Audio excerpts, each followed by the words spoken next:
So here we are learning about, just beyond the Honors College, we're learning about the indoor athletics facility, indoor performance facility, if you want to call it that, the Student Wellness Center also. So we have Britton Pollitt, who is the project manager from Bar and Bar Construction, with us here today.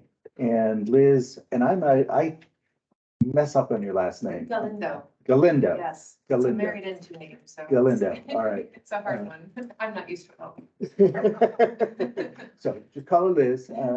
She's awesome. She's been a great help. And she is a consultant that specializes in LEED and sustainability and green energy and all that kind of fun stuff.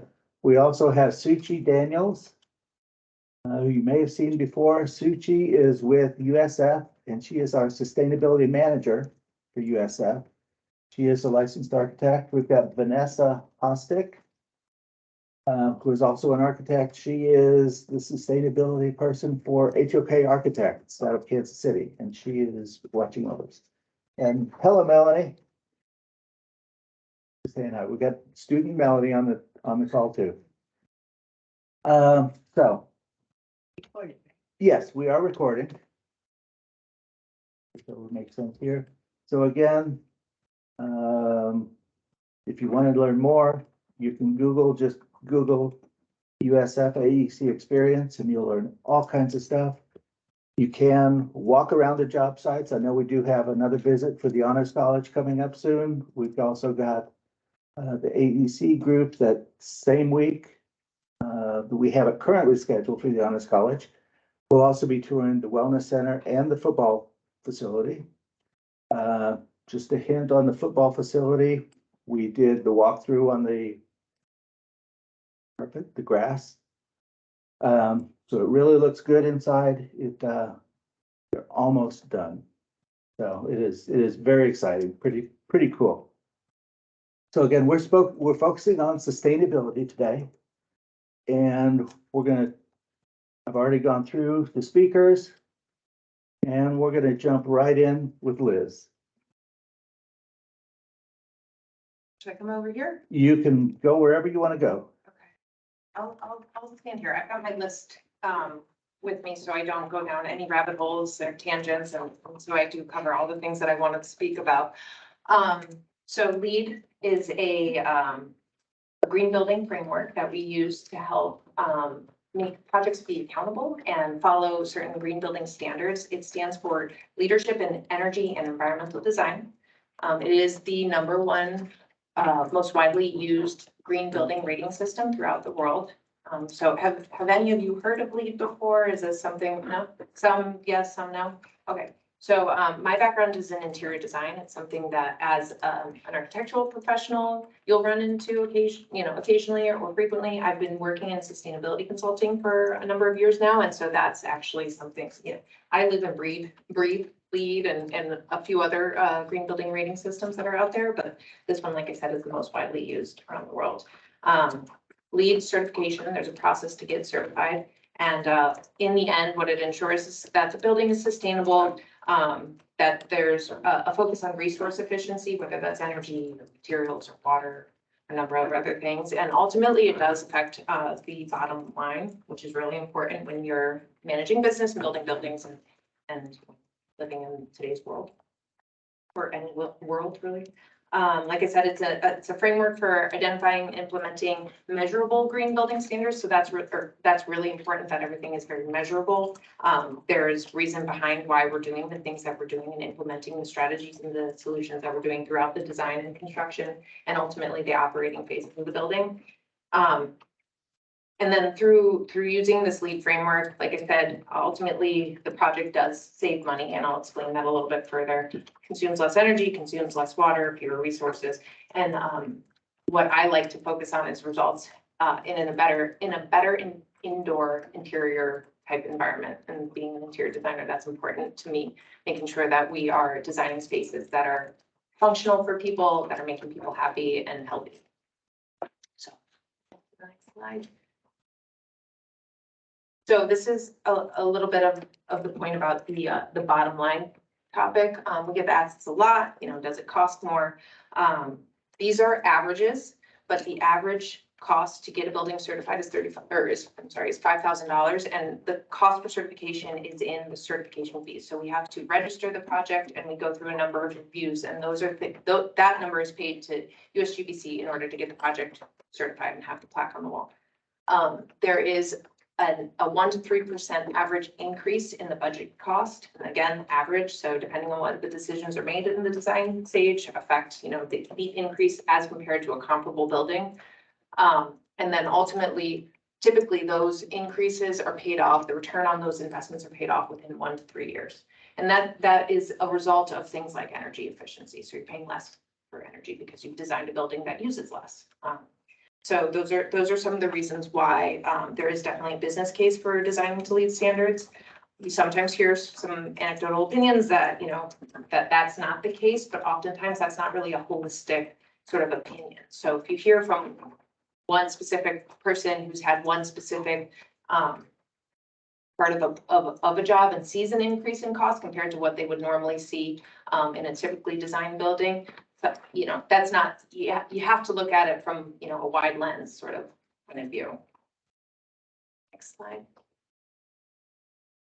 So again, the indoor air quality or the indoor environmental experience basically is impacted by a lot of the things that we look to do as part of LEED certification. So ultimately, we're trying to provide and design and build a higher quality building. And what that eventually does is improves human health and productivity in those spaces. Again, that affects the bottom line. So that if you have people who are more productive, for instance, in an office space, if you have somebody who's working better, is kind of more engaged in the work because the air that they're breathing is of a higher quality, they're gonna, ultimately be more productive for that company. So when I'm talking about, generally higher quality buildings and things that contribute to that are things like, again, air quality, daylighting, glare issues. You can have too much daylighting in a space. Having views to the outdoors is really important. Being able to see green space is really studied thing that definitely impacts our mental acuity when we're working, on studies or work, noise control, temperature control, things of that nature. Go to the next slide. So to kick off a LEED project, the ideal scenario is that you have kind of all of the stakeholders who are participating in the project and the design and the building of the project come together at once. That would then, allow for somebody like the contractor who's typically not engaged until a later stage to provide their previous experience on, a decision that's made early on in the design phase. Or it allows somebody like me, to tell the designers and the architects, hey, we need to meet these material requirements. So make sure as you're specifying materials, we're including these, sustainable attributes as part of the finishes and building materials. It also gives an opportunity for our energy modeler, and this is a cool thing because this happens, with some relative frequency, that our energy modeler can build, the mass of a building in his software and say, hey, if you orient the building 180 degrees, you're going to have, less energy usage, because of the way that the building is shaded by these trees, or because of the surface that the sun is hitting and is requiring less air conditioning in a space. So we have had buildings, twist or morph in shape because of how the energy model is showing a better situation could be. What a better situation could be. Okay, so the next slide. So this is a slide that just illustrates how many topics and how interconnected a lot of the topics are throughout the design and construction phases. Building a building is not a linear process. And then, the LEED framework really does support kind of having these conversations, and things being considered at the appropriate time to then therefore minimize issues later on. So integrated team is certainly something that we use from a sustainability standpoint, but it's good for the building project as a whole, because the more conversations that you have earlier on resolving issues that might peak up later, the better. So this particular slide just shows things that are related to site issues. So imagine if mechanical and electrical and plumbing and window placement and material selections are all, included. The list becomes really, really long and really, really intricate. So it's important that, a lot of these conversations are happening at the appropriate time, so issues don't pop up. So what does the column on the right mean? The column on the right, that's talking actually about some of the LEED credits that refers to. The EAC one, all those are the LEED credits that those particular things are affecting. Okay. So this is climate would relate to watershed boundaries, which relate to landscape planning, which relates to a water WEC one, which is water and environmental conservation credit. Yeah. Yep. Yeah. That's good mapping through it. To me, this is just, this shows how complicated it can get. Yeah. But yes, the connections between and the conversations that need to be had and with the various players, it's really important. And therefore impacts a lot of, what we do is on the sustainability LEED front. And so that's why having that integrated team is really important. Yeah. And Suchi is constantly on me on that to make sure that we have everybody at the table to talk about at every point in the schedule. Yeah. I'm still getting better, Suchi. It's fun to work on the integrated projects because you feel like everybody's involved and engaged right at the beginning and making the right decisions. And, there's for me, there's nothing better than making a decision and knowing that it was the right one moving forward and not having to look back on it. So I think that that's really beneficial to a building project. So. One more thing on this LEED introduction is, no, sorry, Steve. Yep. Okay. So this is basically the LEED V4 framework. V4.1 is like an addendum to the LEED 4 system. So there's times where things have been updated per LEED 4.1. It's for the intents and purposes of this discussion, this is the framework. There's a number of categories within the LEED rating system, of which then falls, prerequisites and credits. Prerequisites are things that you absolutely must do in order to achieve LEED certification. Credits are the way that you add up your points to then get to a certain level of certification. So here you can see integrated process, location transportation, sustainable sites, water efficiency, energy and atmosphere, materials and resources, indoor environmental quality, and then there's innovation and regional priority. Those are all the categories that we live in. There's 4 levels of certification. There's certified, silver, gold, and platinum. And so once you've achieved a certain threshold points, you get to that next level of certification. Another thing to be aware of is, it's very specific to LEED, is LEED Online is our online platform that we, as the LEED consultant, whoever is working on the LEED documentation, communicates with the GBCI review teams through. We submit all of our documentation on that platform, and then they review it and turn it back to us to let us know, where we need to make changes on documentation or whether or not we've achieved the various credits that we're targeting. So each of these credits within each of these categories will all go into more detail when discussing the project. So I won't dive into any of that now, but just to show you that this is the framework. It's a possible total of 110 points, which is quite a bit.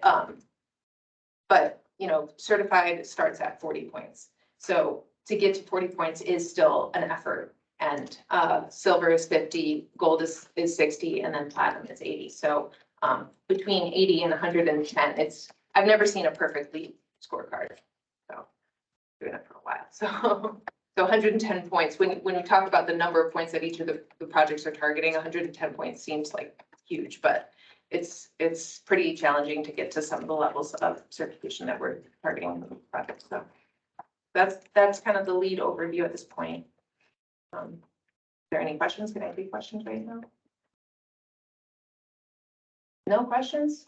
Yes. What level of certification is the honors building? So USF has a silver level of certification requirement. So that's what we're targeting for the honors building. And the wellness and the football. And the other projects. And everything, yeah.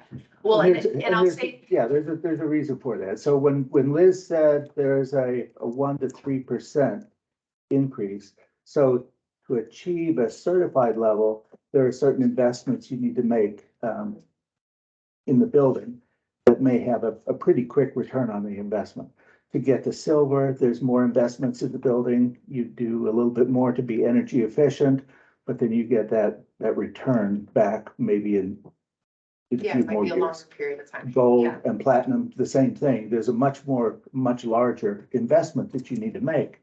You will get the return on the investment, but it is more money out of your pocket upfront. And it's certainly a balancing act, and it depends on the client. We definitely want to, our motivation is to guide a project to design sustainably, in a way that meets the needs of the client. We're not trying to have a client put, the famous one is put bike racks in when it's out in the middle of nowhere and nobody's gonna use a bike to get to work. So that's never a good thing to do. So we definitely want to cater all of our projects and make sure that, sustainability is embedded in a way that makes sense for the project. It's not just there to be there. Yeah, I think, yeah. Bike racks are a good one. Yeah. Here we're getting bike rack credit. It's, Yes. because it makes sense. Yeah, it But makes some sense. It was projects kind it of easy, doesn't. but if we had decided to choose bike racks for the Yingling Center, the Sundome, I think, Suchi, what did we have to have 150 bike Yeah. racks? And nobody's gonna ride the bike Right. to a Right, concert and so- drive it back at night. We did not, Yeah. we don't ever pursue the He bike also rack provides, credit. a different scorecard for on. renovations. Yes. Yeah. So Construction. that's a really good point. This is a new construction scorecard. There are a number of LEED rating systems. There's interior design and construction, there's existing buildings, there's, it goes into schools, which in this case, the university setting is not considered a school, K through 12 type school. There's LEED for homes, there's LEED covers every building type possible. So because sustainability is just becoming more of a focus in general and other disciplines, do you think that LEED certification will become more of a requirement moving forward? A lot of, so I'll say like out in California, it's a bare minimum. So in a lot of municipalities require it. Miami, I know, does require LEED certification, and sometimes, in Tampa, I believe all the municipal buildings have to reach for LEED silver. It is become more and more of a requirement.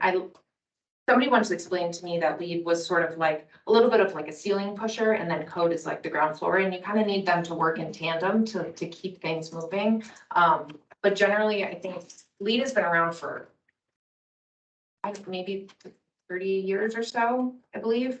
And so it's definitely become much more integrated into markets across the world. I think part of what LEED has done has spurred other green building certifications to start. There's a lot of other certifications that focus on various other components. Sometimes they focus more heavily on wellness, and sometimes they focus more heavily on energy usage and stuff like that. So LEED is a very holistic rating system. But yeah, definitely, I think it's why I really enjoy being in the industry, because it's constantly changing and it's getting more and more and more popular. So I think it's a great thing to be in. I was wondering, what is the most common reason, hopefully it's not cost, but what is the most common reason that a potential client maybe like wouldn't follow through with getting LEED certification that Yeah. you've seen? Yeah, that's a great question. A lot of times it is cost and stuff, and there's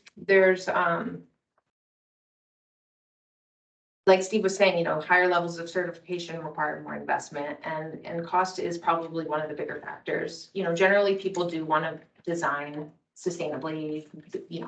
Who doesn't want to lower their energy bills? Who doesn't want to lower their utility bills? Who doesn't want to provide spaces that are good for people? So I also see projects that sort of design to LEED standards, but don't go through with the certification, because there's certification fees, because there's other soft costs, and consulting fees and whatnot. Generally, I would say that. I don't think I haven't come across a project that says, we're not going to pursue sustainability because we don't like sustainability. Everybody's kind of on board and sees the need for it. So. Even though the investments are greater for getting certifications, doesn't that mean the return on investment will always be great? It certainly can be. There's different measures, you know, putting better materials in your space, putting a better, you know, countertop in your bathrooms might not have a real financial return on investment. You know, there is, that maybe is not the best example, but there are arguments to be made that those types of investments affect the people who are using the space and therefore, you know, could be more productive and everything like that. But certainly the things that affect energy and water usage, those always have, you know, definite returns on the monetary investment.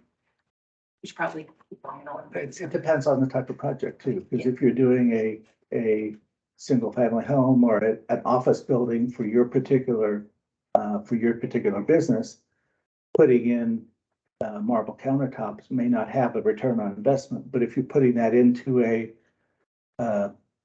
spec apartment building or Right. something like That's true. that, Yeah, that's, you're going Yeah, to, yeah. you're gonna get higher rents. Right. As a result of that. Yeah. So. Yeah.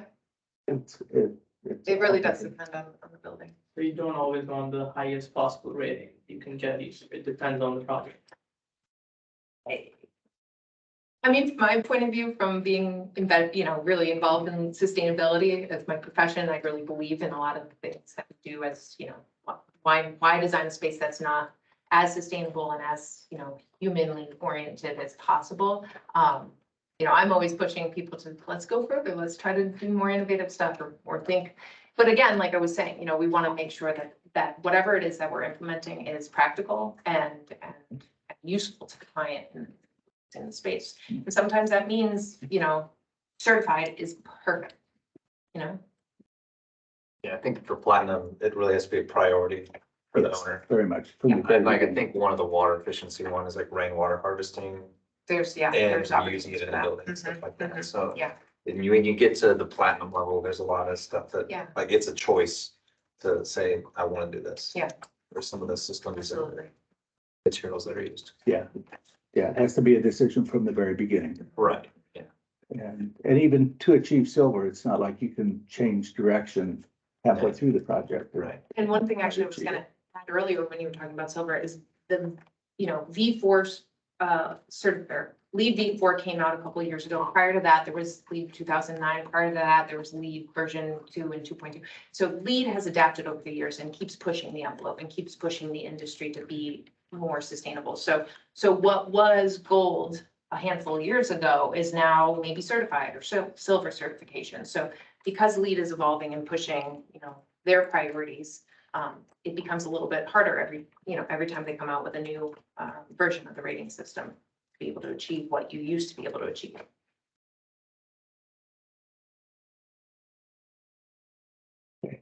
Any other general questions? So Shuchi's gonna take the floor and she's gonna talk a little bit about how USF of all the different rating systems out there, how USF came to choose LEED, why we have sustainability as a priority. And go from there. So Such,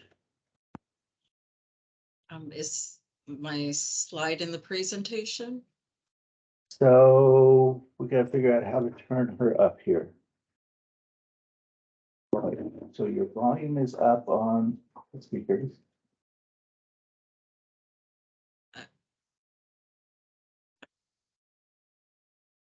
Volume is up on device settings. Volume's up on here. So how did we do it the other day? Did we have to turn the volume up on the TV? So Steve, were you able to include my slide that I emailed you? I did. Okay, so that's where I'd like to start, please. You're gonna end Um, here too? So again, this, you can look at this in detail later, but what is summarized are commitments that USF has made in higher education, how some of these commitments and our decision, you know, USF's decision to pursue LEED, it also comes out of legislation from the state of Florida. There's USF policy that ties back to a lot of the certification of these projects. The USF Climate Action Plan also will provide direction on pursuing LEED Silver. And then finally, we have the master plan. So the way this works, and this is kind of, I would say chronologically how this came about. So we had Dr. Genshaft, who signed a commitment. It was called the ACUPUC, which is American College and University President's Climate Commitment. It's now referred to as the Second Nature Carbon Commitment. And that commitment outlined 3 paragraphs. In that second paragraph, it asked universities to select 2 items. University of South Florida selected to pursue LEED Silver. And they also selected to pursue some other of those options. So with that, it also ties, that was 2008, and 2010, and then actually the latest version of this is 2012. Energy efficient buildings came out in the Florida statutes. The 2010 version reads slightly different than the 2012. What the 2012 allows you to do is use any system. It could be the local Florida green building system. It could be an ISO certification, the ASHRAE 189.1, I believe. So what it did was it just kind of opened up the market more for other people to provide the same services. So as a result of the commitment and what you see in the state, we have USF policies that were already in place, but the one that came about is the one for campus sustainability.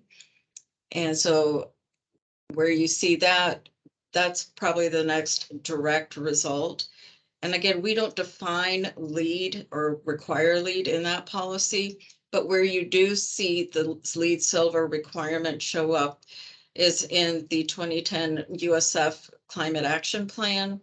And you also see it referenced in the master plan for all 3 campuses. And what I wanted you to really understand is there's a couple of things. First of all, this is environmental policy. This is a commitment that University of South Florida made. And there should be a reference on here where you can, I just grabbed that from Wikipedia. It doesn't look like it's showing up, but Yeah. The reason I wanted to point that out to you is these are not something that an individual like me or a department says, goes to the president and says, we want to do this. This came from academic affairs. This comes from very high level academic leadership. And here in facilities management, our job is to execute that vision and to move it forward and comply with all these documents. The only other thing that's, I think, worthwhile noting about policy and state energy codes, the state statutes, is you'll hear a lot about the successes that California is having. And I'm not saying this because I say we should have more state legislation or we shouldn't, or, but unfortunately, that's what drives a lot of this. And California has Title 24. They have a 50% energy efficiency target. And they also have targets to reduce, they're more ambitious than other states, and they tend to lead the way. So with that said, we wouldn't have even gotten this far if it weren't for the EPA. So the EPA is where a lot of these policies began.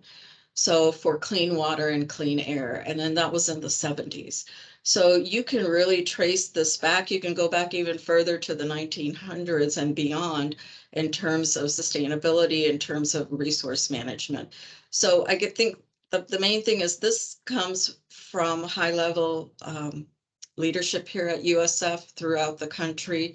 And this is a combination of efforts nationally and globally. So that's all I have. Any questions?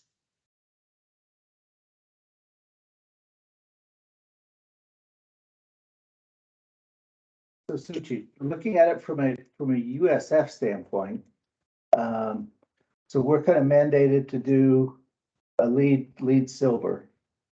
Do you remember how many projects we have done? I know I I had it in my head at one time, but I think it's like 30 projects. Yeah, And so, we've got 3 certified. All the others are silver and gold. right, so in Tampa, we have that are already certified, about 22 projects. And then we have the upcoming projects here. And there's not a mandate, and I think that's what's confusing. You have to work with everybody, review that language. Are they saying this is a mandate? Are they saying we shall be LEED certified? Are they saying we should only use LEED? So that's the open-ended part that the state left to each university, which rating system they want to pursue. And this is constantly being evaluated because obviously we have a lot of transitional leadership, and we all work to go back and validate that this is the direction that we would like to go. So there was no mandate, but in that first climate commitment letter, it recommended that as one of the options to pursue LEED Silver.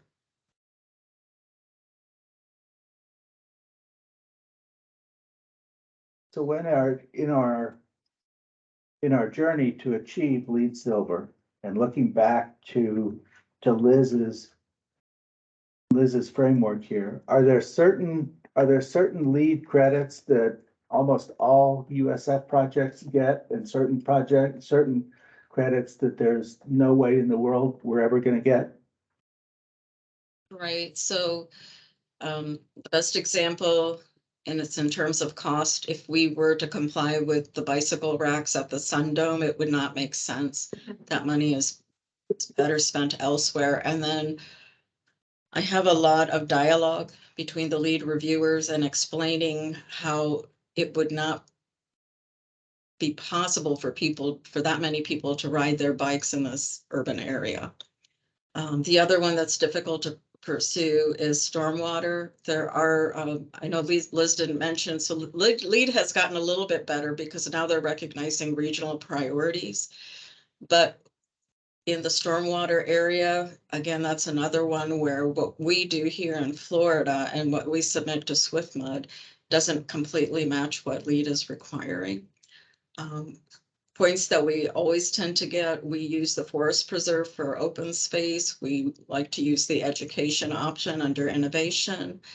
I think the consultants here could speak better to that, but and then of course, energy efficiency, that again is the Florida Energy Code. So it's not really a far stretch to get LEED Silver based on what we already have in place. Yeah.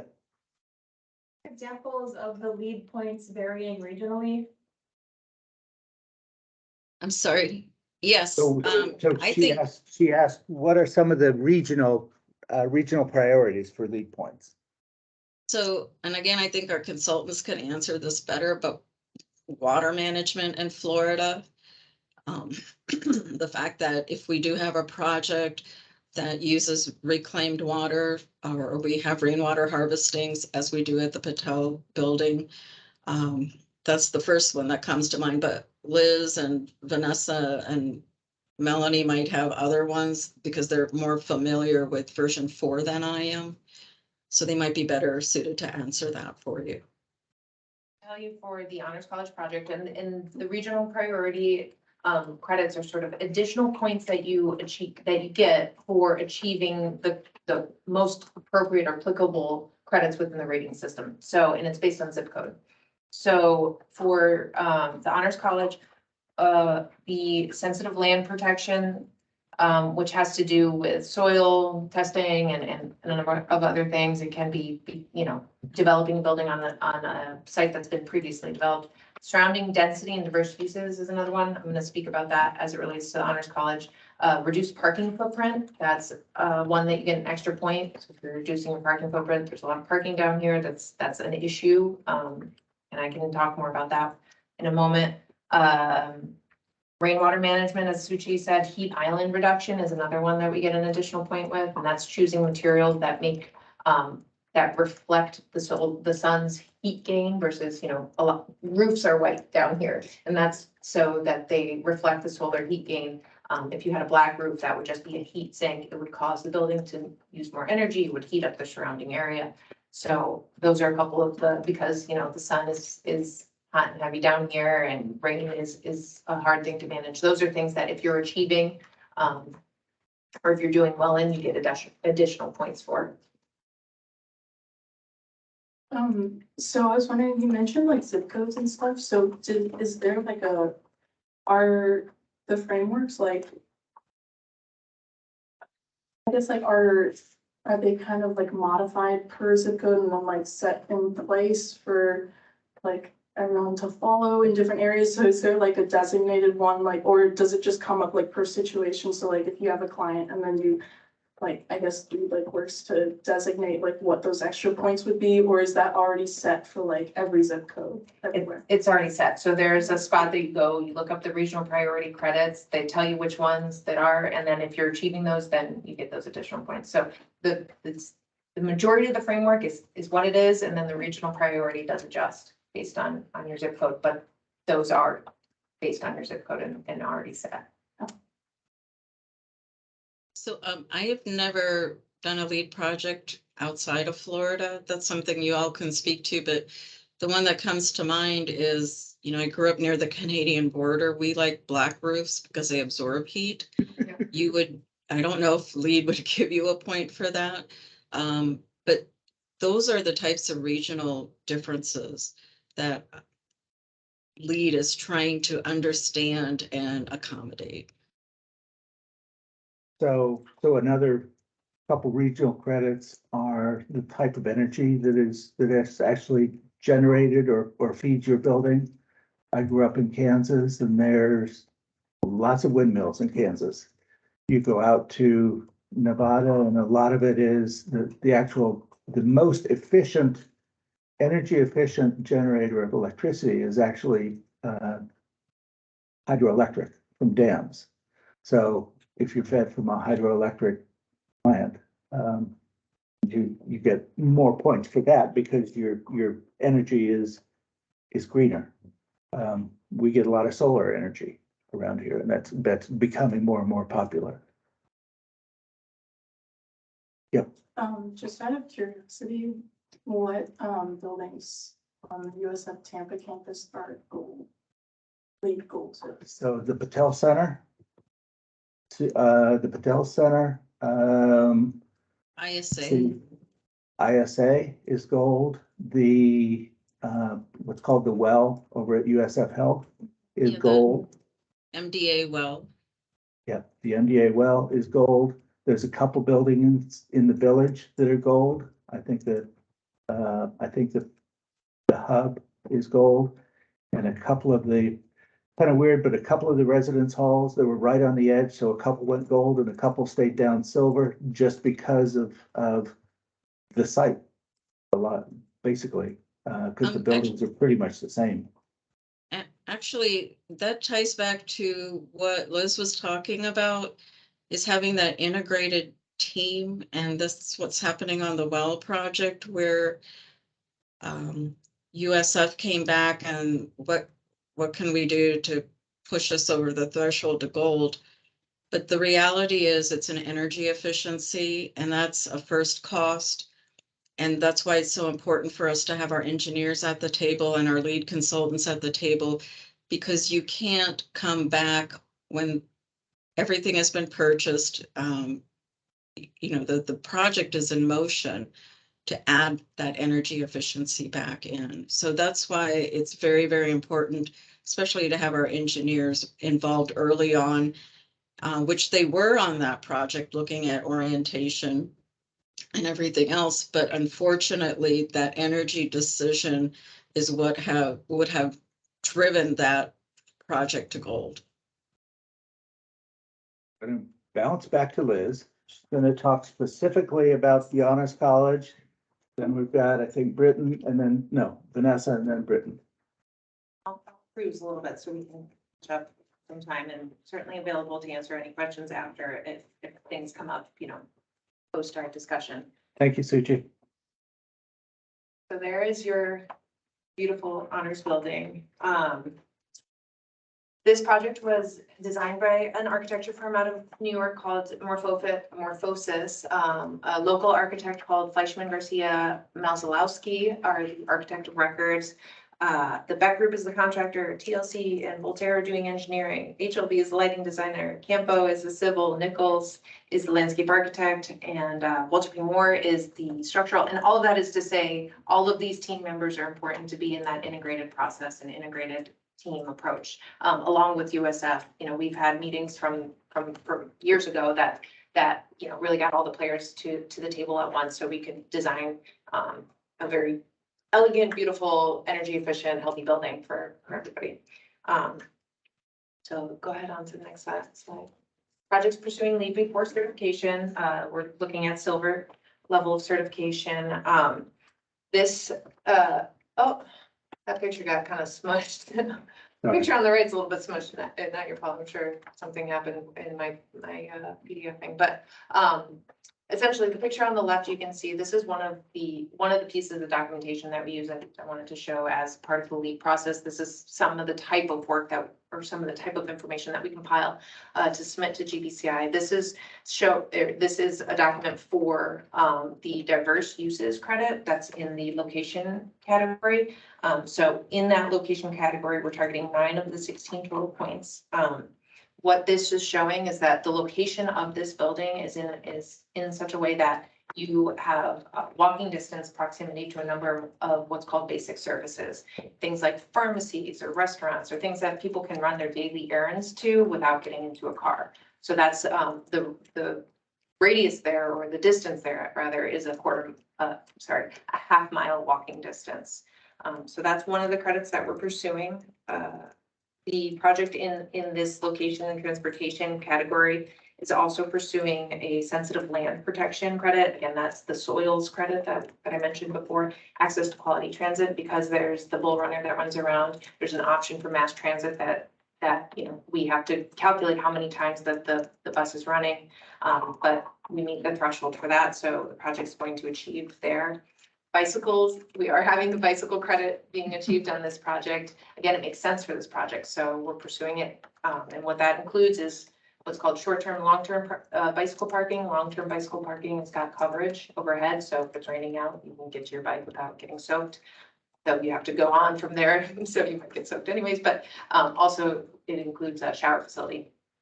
The requirement. So do we actually have a shower facility in the building? We do. And then we also are able to capitalize on the nearby, the wellness. The rec center. The rec center. So that's got showers there. We've run a relatively complicated calculation that indicates that the usage there is met by the number of showers as well as the usage in addition to the shower that's in this building. So there's a lot of numbers. So if Atsuko wanted to ride her bike, you may not necessarily want to take her class if she didn't have a shower available. Nothing against Certainly you, the floor. but Yeah. that's kind of one of the things that goes along with it is, okay, you ride your bike, you're gonna be there all day, you wanna be sanitary, healthy, Right. yeah. Mhm. It's incentivizing that mode of transportation. Yeah. We're also achieving the reduced parking footprint credit in this project, and part of that is the reason we're able to achieve it is because students have to pay for parking, and that option is. We're not adding any parking as a part We're of not this adding any project, parking. or that project. Yeah, and then the bull runner is available. So it's a combination of a number of factors that we look at to prove compliance with the requirements of that credit. So up to the next slide. So the next credit category is sustainable sites credit category. And so here you can see on the left-hand side, this is an actual sort of LEED document that we prepare and upload to LEED Online. This is for the open space credit. The images on the right kind of show some of the outdoor pedestrian-oriented open space. A part of that open space credit is that, you know, you're meeting that 30% of the entire building site is quote unquote open space, and pedestrian-oriented designed space is what that qualifies for. And then 25% of that space is also what's called vegetated. You can't have grass in your vegetated space. So it's like a number of little detailed factors that we analyze and look at as the whole project site is being developed to, make sure that we're achieving this credit. Next slide. Oh, okay. So this is a part of a prerequisite in the sustainable sites category. So what we do throughout the construction process is make sure that there is measures put in place to ensure that, the construction site pollution is not going everywhere. It's being contained within the site. And so all the way on the left there, you'll see that is an example of what's called silt fencing that helps hold, dry dirt or mud even into the site, the construction site. We've got tree protection on the next picture over. Of course, any trees that are on site, you don't want a crane kind of bumping into it or something like that. So they do what they can to make sure that the trees are protected from any sort of damage. Gravel at the entry helps trucks that are coming on and off the site not drag a bunch of dirt and mud into the street. And then all the way to the right there is a guy, and this picture is like the elusive picture that LEED consultants look for, because it's always impossible when you're on site to find the guy who's doing the site watering, because it happens at very specific times. But basically he's watering the site so all the dust and dry dirt that's on the site is not getting lifted up into the air and kind of contaminating the surrounding areas. So a lot of this is best practice type stuff. It's not necessarily what I like to call rocket science, but it is important stuff to make sure that we're not contaminating nearby areas that other people are using while the construction is going on. So, and there's that overlap. So Swift Mud and a lot of our environmental stuff that we have to comply with already require that. So there's that overlap of what the building code or what the other regulatory agencies and LEED, we kind of benefit from both best practices. So, in that credit category, we are also achieving the heat island credit that I mentioned before. So there's going to be a white roof on the building, and all the hardscape materials are of a really light color, so to reflect the sun's heat. These are some images of the new space. I'm going to talk about water efficiency, which I didn't want to put a picture of a bathroom up, but as compared to a code compliant building, this building is doing really, really well in its water efficiency. On the irrigation front, we are reducing water usage by 86% as compared to a typical code compliant building. And that's because we're installing minimal irrigation. We're installing plants that are drought resistant and native to Florida. And so they do well without being watered on a regular basis. On the interior side, we're saving almost 38%, and that equates to approximately 250,000 gallons of water a year. And that's by using lower flow toilets, lower flow laboratory faucets, urinals, all of the fixtures, the water fixtures in the building. So that's really great reduction there. Jump to the next slide. So again, so now I'm gonna speak briefly about the energy and atmosphere credit category. This category, of course, is about ensuring energy efficiency, and that's in reducing the usage of energy through design of all the building systems, including HVAC systems, lighting systems, even the plumbing systems, and also, factoring in what's called R values and U values of the walls and the roof.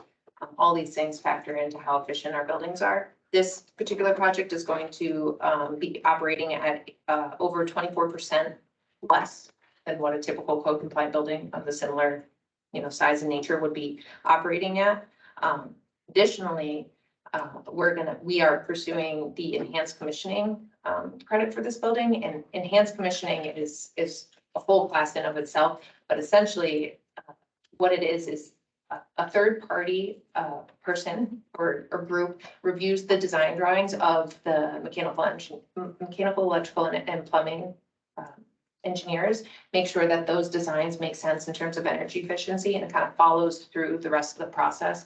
They review, the products selected. They are there for the installation of a lot of the HVAC and plumbing water fixtures to make sure that everything is installed and functioning correctly at the time of turnover. At buildings of this scale and buildings in general, sometimes you get a lemon for an HVAC system, and what the commissioning agent ensures is that everything that was designed is implemented and is running exactly how it should be. It's really important for these systems that are incredibly expensive and need to function very well. So one of the benefits also of enhanced commissioning is that there's an additional training element that's required. Yes. So not only are the systems designed and they're functioning the way they're supposed to be and originally designed, but also the owner is trained on how to operate the building. Because you get, a lot of times we'll kind of turn over a building and the building owner goes, well, great, I've got a Ferrari, but I only know how to drive a Yugo or a Hyundai. Yeah, that's a really important element to these, to the enhanced commissioning credit. So then jumping forward, okay, so the materials and resources category, materials and resources category covers a number of things that relate to materials. So it covers operational waste management. So part of what we need to do is ensure that trash and recyclables are being accounted for as a part of the operation of the building. So we make sure that there's adequate space to store all of the trash and recycling that's produced on a daily basis, that there's a plan in place for picking that stuff up and where to bring it and making sure that, you know, an appropriate amount of material streams are being recycled. There's also the waste management component during construction. So while the project is being built, we are tracking all of the waste that's being pulled from the site and tracking how much of that waste is being recycled. And then, of course, the materials and resources category also very much so focuses on the actual materials that are being installed in the space. So all the finished materials that you can see and touch and everything that's behind that.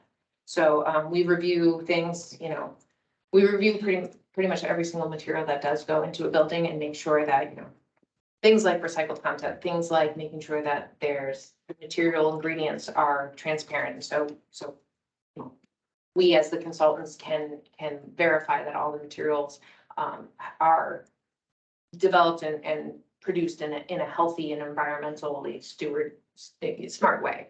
So those are the things that we kind of touch on with materials. Oh, we'll jump into this. So this is in the indoor environmental quality credit category. This specifically is our daylight analysis. So what's cool about this is that this, you know, this computer simulation can help us understand how the daylight is going to be penetrating into the building. And again, like I mentioned before, sometimes too much daylight is an issue. So we want to make sure that there's glare control options like operable shading and things like that. So we're going to achieve this credit. We're also going to achieve the views credit. So being able to see outdoors and see green space is really important. Jump to the next slide. Okay. So these are some more construction photos that we've taken to include in our documentation. This pertains to the indoor air quality management during construction credit. And so what you see here all the way over there on the left, we call this an example of what's called scheduling. So you can see, you know, the walls are completed. They're about to be painted. The carpet or finished floor material and the ceiling tiles are not in yet. So you don't want to be painting when there's carpet and ceiling tile. And you want to make sure that, you know, you're scheduling the activities on the construction site in a manner that's appropriate. You see a guy sweeping there. That's another elusive picture that LEED consultants take. Somebody sweeping while they're on the job to make sure that there's just a general cleanliness of the site. And what all of this is for is to make sure that when the building is complete and done, there's not, you know, a soda can that was left in the studs, or there's not dust that's in the ductwork. So this next picture is showing, you know, the ductwork is covered with a piece of plastic to make sure, you know, all that construction dust is not getting into your clean ducts.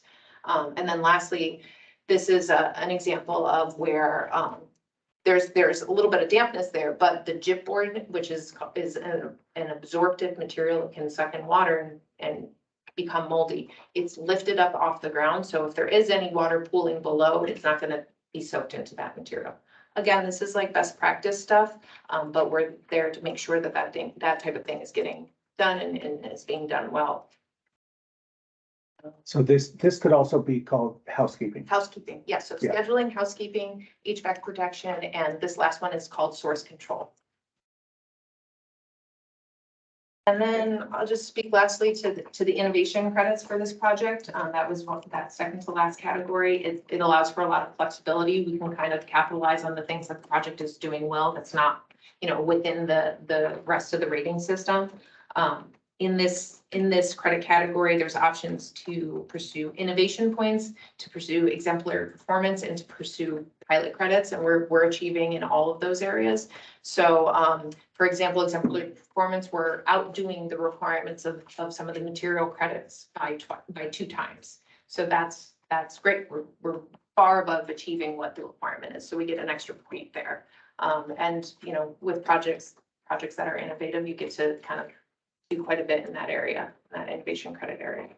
So Maybe 1 or 2 questions real quick, and I'm gonna zoom to Vanessa real quick. Make sure we give her time and Britton enough time to. I'm certainly available after if anybody has questions or email, whatnot. Okay, you got it, Vanessa. All right. Well, the good news is Liz gave you such a good foundation and building blocks on LEED that I just get to tell you where we're different because she's covered what is fairly typical. The challenge with the indoor practice facility is that it's not particularly typical for a LEED building. 50% of the LEED buildings are still offices. You have this economy of scale, you have multiple rooms, you have different types of people who come in and use it. In the indoor performance facility, I have a room. I get 1 shot at getting this right. And that actually is really hard. The nice thing is my documentation is simple. I've got 1 page. My water calculations never had so few numbers and like pieces to it, but I had 1 shot to get it right. That's a little bit scary because where we don't have that economy of scale, it required a lot of pre-planning. And the nice thing on this project is I was both sustainability admin, but I was also one of the architects. So I had a little more control over what was going in. Which was nice. I don't typically play that role anymore. I'm pretty much all sustainability all the time. I show up, I tell you I don't like your detail, you fix it, and I leave. It's great. But this one I actually I look at it and go, that's a terrible wall detail. Oh wait, I drew that last night. I'll fix it today. So that kind of made this one a little bit more interesting, and then we had to be really careful. So we'll talk through some of the pieces and parts that made this one really different from some of the other projects we've talked about today or we're going to look at. So still looking at that 54 points. We're still shooting for silver on this one. 50 is the minimum you have to get. You always carry a little bit of a buffer in case something goes wrong in construction, a reviewer doesn't like a particular piece of paper you give them. You always like that buffer. We'd rather be sitting at 57 points, honestly. This project just got hit with supply chain issue after supply chain issue coming out of the pandemic. So for an already kind of challenging situation, it made it a little harder even. So we're going to talk about, what we did to get ahead of that. So we'll talk a little bit about site and location on the next slide. And we got very little contribution. So we knew going in that we were going to rely on our building. Typically, you have a little more landscape, you have a little more area around you. In our case, we had a very small LEED boundary, a very tight limit of disturbance. Typically, your LEED boundary follows your property line. In this case, all of the property is USF. It's all part of the athletics master plan. What drove our boundary is what we were actually changing and interrupting, what we could reasonably take responsibility and credit for. And then there is some concept of coming back and adding some future work. We wanted to stay out of the way of the future work. So we kept it very tight. We're clear on the far end of athletics campus. We don't have access to a lot of amenities. We got the bare minimum there. We don't have access to much density. We're mostly open playing fields. We were able to get heat islands, and we were able to get the transportation, the reduced parking credit because we're not adding any new parking.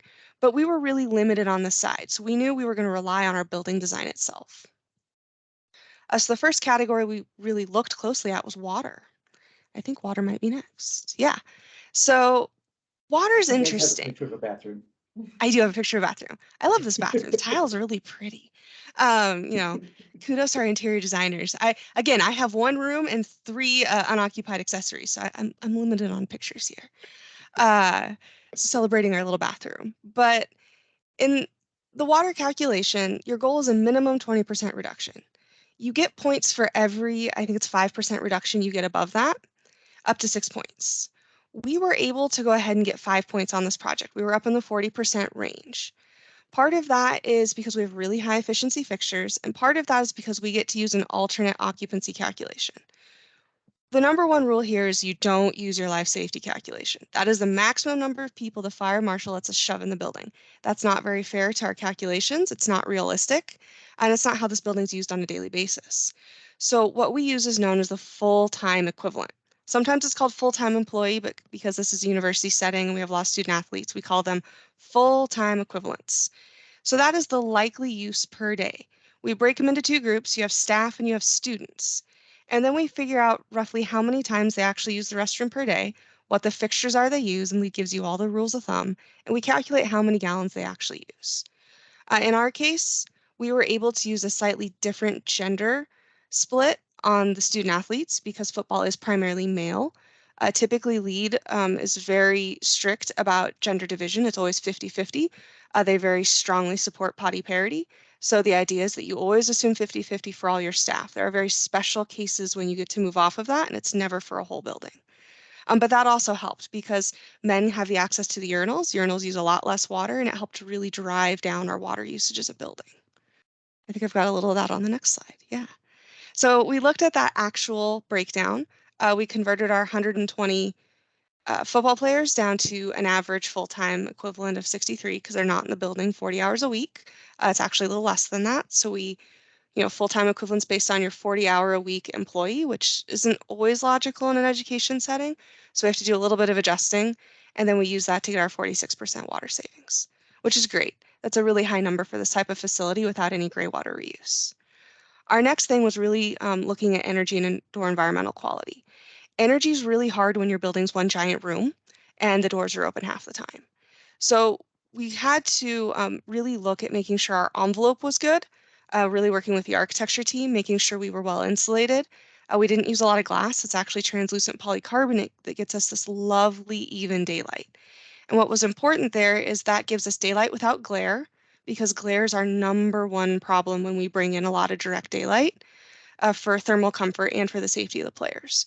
So it gave us that nice even lighting so that you don't need to turn on the lights during the day when you're running conditioning and practice. And that was great so that student athletes can come in and out. Anyone can come in and use this building, and you don't have to figure out where the giant bank of lights is. And that helps save a lot of the energy. We also have custom air rotation units. It's a huge volume of space. You've got to move a lot of air to stay comfortable, particularly in Florida's humid climate. So we have these 2 custom air rotation units on each end of the building that just push air constantly.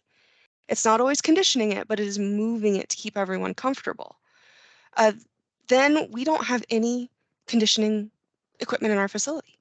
All of our chillers, our boilers are actually down the street at the central plant.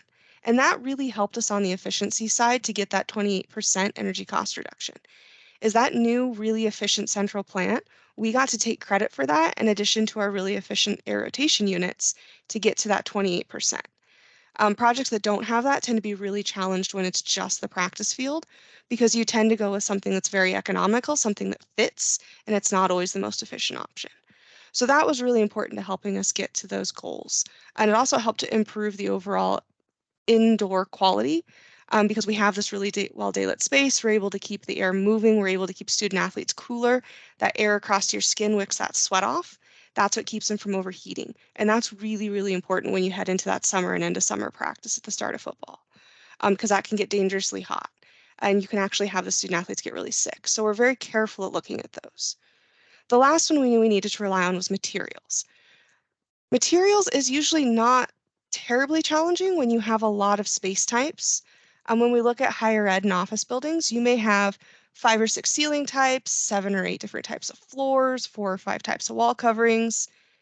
I had 2 floor types and most of my building doesn't have a ceiling. And that's really hard to go and find these 20 EPDs. You need 20 different building materials.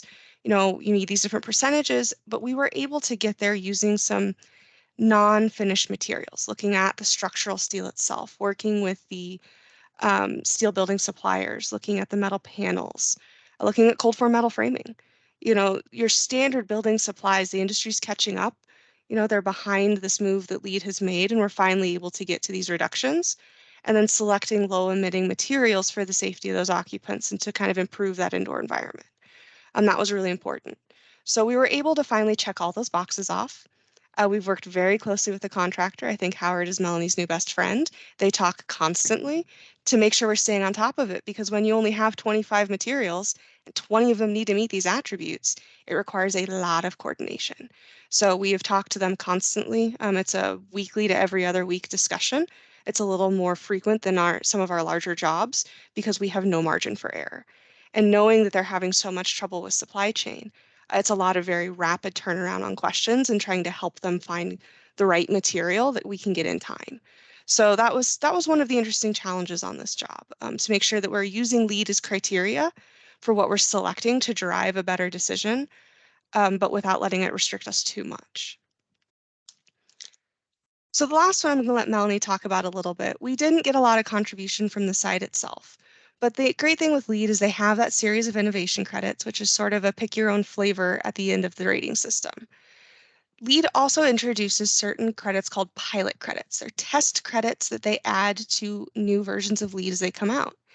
In those pilot credits, they give you a series of sort of draft criteria, and you get to document them. So they're given to you by LEED. They're in a special database. You go and you register. You have to give them lots of feedback and take surveys. Then that helps to influence what comes out in newer rating systems. One of our favorite ones at the moment is known as carbon sequestration. And knowing all the work that's done on campus with the trees, the tagging, and the tracking of what's there, this was a really good fit for this project. So I'm going to let Melanie kind of hit high level what we did to get this pilot credit.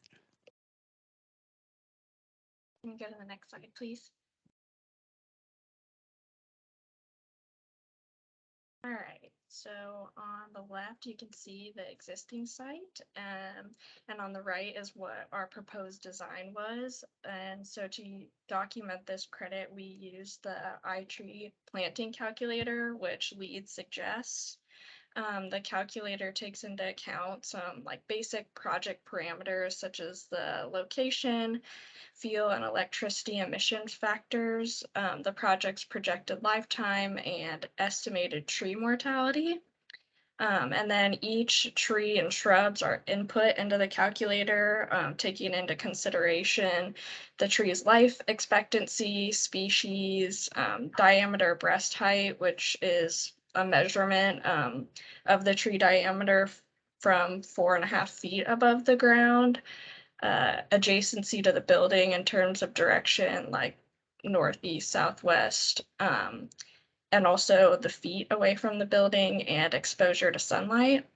And then the report outputs carbon dioxide avoided in pounds and dollars, and then carbon dioxide sequestered in pounds and dollars. So the report gives you information based on the different groups of trees and shrubs that you input, so you can get an idea of which plantings and species are sequestering a lot of carbon. And after putting both cases into the calculator, we evaluated, and the design compared to what was existing on site resulted in a 52% increase in carbon sequestered due to the number of trees and shrubs implemented. So with that, I will pass it back to Vanessa for any closing remarks. Yeah. So kind of the summary is the athletics building is what we call a complex occupancy atypical schedule building. So it's not an office building, which makes us work a little harder putting all those base documents together. But we still arrive pretty much at the same benchmarks, same goals. So that's that in a nutshell. I don't know if we have time for questions. We're going to zoom over to Britton.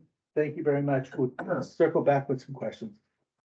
So this sequence actually worked out really well with Liz and Vanessa and Melanie going first, because they're able to talk much more technically than I am. But I think all the items that they hit we'll cover with wellness. So our scorecard, just wanted to hit on this slide that the breakdown of the points with the design phase and construction phase. I think Suchi mentioned it, that it's a real team effort with everybody. Liz and Vanessa did well. It's a team effort, designing and construction to hit all those points. And the next one, with the wellness center, measuring the full-time equivalents, took a lot of work for Canon. Canon Design being the architect. The staff is obviously full-time, but students are in and out all the time for the number of appointments that were that are going to take place in the building. So they actually use data provided by Student Health Services over the last couple years, pre-COVID, to determine, when the peak use was and how many people you can reasonably expect at the building, to get their water efficiency data. So that's just the calculations. We were able to take advantage of the same diverse use credits that the Honors College was. We actually removed parking for our building. It was a parking lot before. So, and then the heat island reduction, light colored paving, and then the reflective roof. We're not actually doing that. We did provide stub outs for future use if the USF elects to do it, so. So the water efficiency kind of back to the full-time equivalent, so 35% reduction with the fixtures. Where we have only single occupant restrooms in the building. So even the women's rooms, even though they have a urinal in them, but they're all gonna be used as unisex restrooms, so. That's just a kind of a fun thing. Moving quick. Okay, so the energy efficiency, one of the items we had to kind of, like I say, overcome, but address, during COVID, when the building was being designed, we made the decision that the urgent care area should be 100% fully exhausted. So any of the air, being returned in that space is just getting taken out of the building instead of recycled back through, you've got COVID patients or whatever, you don't need that air going back in. So that was something to factor into our energy model, and we had to address with making other areas maybe more efficient. So 16% energy cost reduction, using the efficiency of the glazing. I'm gonna leave it here on the fins. I think Liz mentioned the sunlight diagram. I don't have that specific diagram. But the offices for the full-time employees are on the east side of the building, and they all have a window.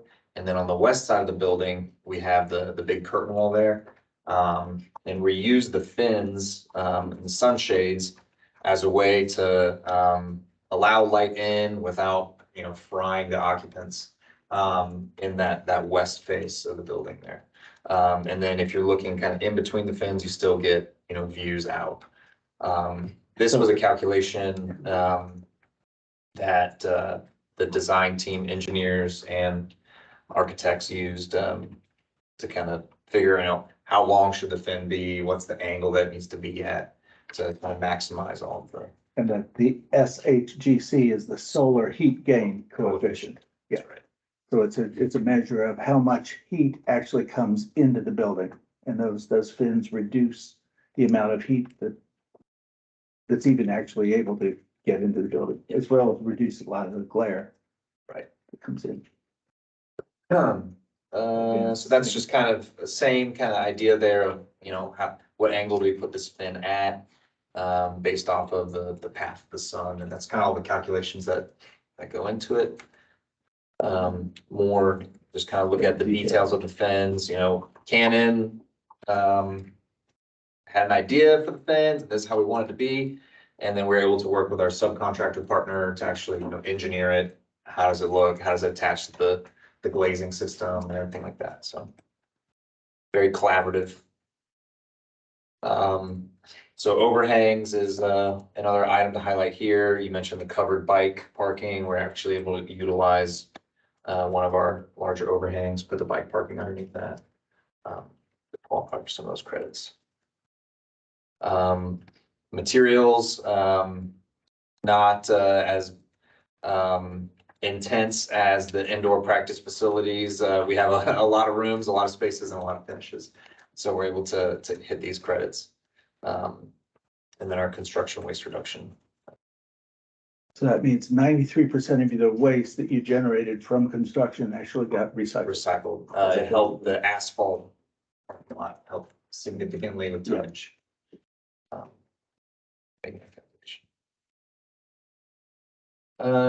This one is some of the innovation credits.